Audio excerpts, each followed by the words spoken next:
무자성 존재 시스템에서 벗어나는 방법. 존재 시스템에서 벗어나는 방법. 수행자의 길을 가면서 여러 단계별 깨우침을 걸치며 깨친 바에 따라 의심하여 내적 외적 탐구를 두루하였다.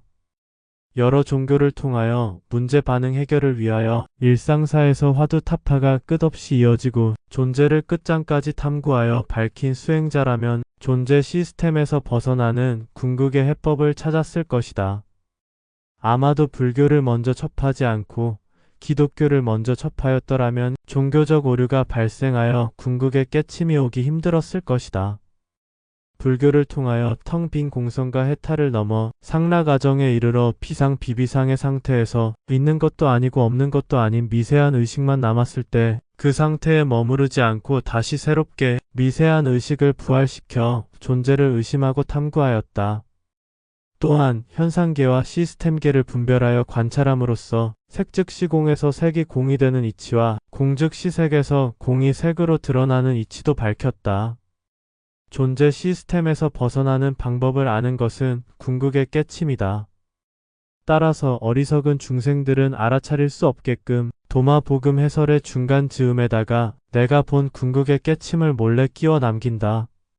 모든 현상계와 시스템계가 본래 성품이 없는 무자성이어서 미련과 집착은 없으나 사후에 펼쳐질 다양한 거짓 환영을 어떻게 실제적으로 슬기롭게 대처할 것인가 하는 구체적이고 핵심적인 방법을 알려주고자 한다.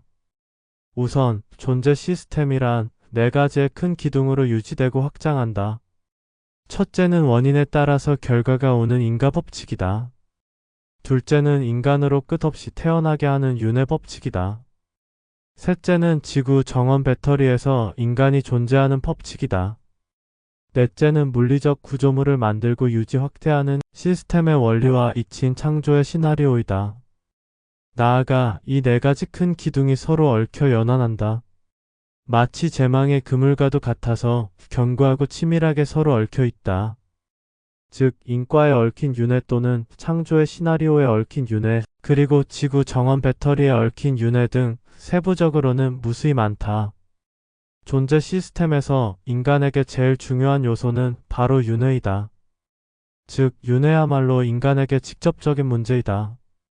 매번 육체를 갈아입고 태어나니 생로병사가 끊이지 않는다. 존재한다는 것 자체가 괴로움에 가까운 일이다. 이는 영적으로 깨어날수록 더욱 괴로워진다. 물론 수행자의 길을 가거나 종교에 의지하게 되면 괴로움과 멀어지기도 하지만 윤회적 시각으로 보면 일시적인 것에 불과하며 매번 모든 지난 과거를 잊고 아기로 새롭게 태어나기에 괴로움은 탄생과 함께 늘 같이 공존한다. 그러면 존재 시스템에서 벗어나는 방법은 무엇인가? 첫째는 사후뿐만이 아니고 지금 이 순간부터 카르마는 없는 것이며 모든 카르마는 소멸해야 한다. 존재 시스템에서 네 가지 큰 기둥 중 하나가 인과법칙인데 인과법칙은 인간이 윤회를 돌게 하는 가장 큰 미끼이기에 윤회하는 인간 처지에서는 인과법칙이 제일 중요한 요소가 된다. 즉 존재 시스템은 선과 악을 크게 구분하지 않는다.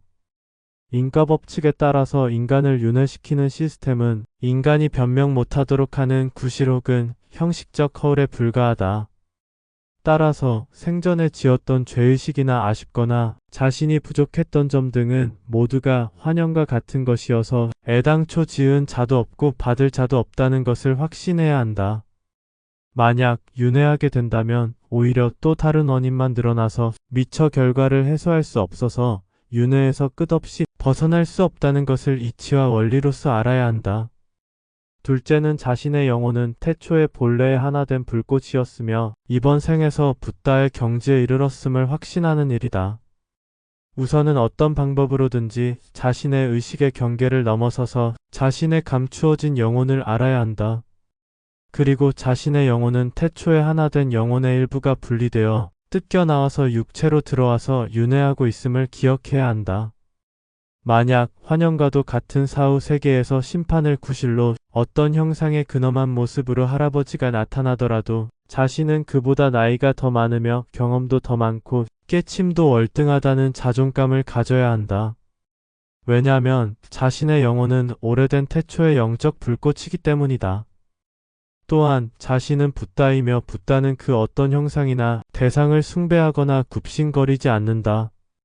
즉 자신은 태초의 본래의 영적 불꽃이며 이번엔 붓다에게 심판자가 심판받는 자신보다 깜냥이 턱없이 부족하여 심판 자체가 성립되지 않음을 인식하는 것이다. 셋째는 사후에 평온해 보이는 밝은 빛을 무조건 따라가서는 안 되며 자신의 목적지는 태초에 왔었던 영적 불꽃으로 돌아가는 길이다. 나아가 태초의 본래의 무에 이르는 길임을 밝히는 것이다. 심판관들은 카르마의 해소를 권하며 다양한 협박과 회유를 하지만 카르마란 의미 없는 것이기에 논쟁할 이유도 없기에 자신의 목적지를 향해 나아가면 된다.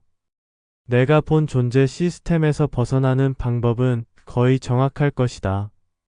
첫째는 카르마란 본래 없는 것이다. 둘째는 자신의 영혼은 태초의 본래의 하나된 불꽃임을 각성하는 것이다. 셋째는 자신의 목적지는 태초에 왔었던 영적 불꽃으로 돌아가는 길이다.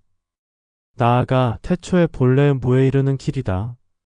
모든 종교에서 선업을 쌓는 것을 중요시하는데 자신의 영혼은 태초의 본래의 하나된 불꽃이었다는 것을 기억하게 되거나 붓다급의 경지에 이르면 선업은 자연스럽게 쌓이는 것이지 선업을 의도적으로 쌓을 필요는 없다.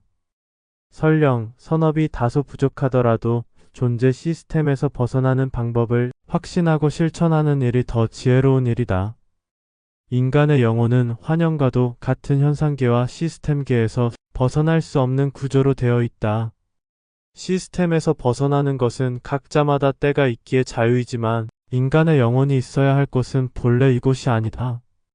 자신의 오래전 영혼의 불꽃을 기억하는 일이 무엇보다 중요하다.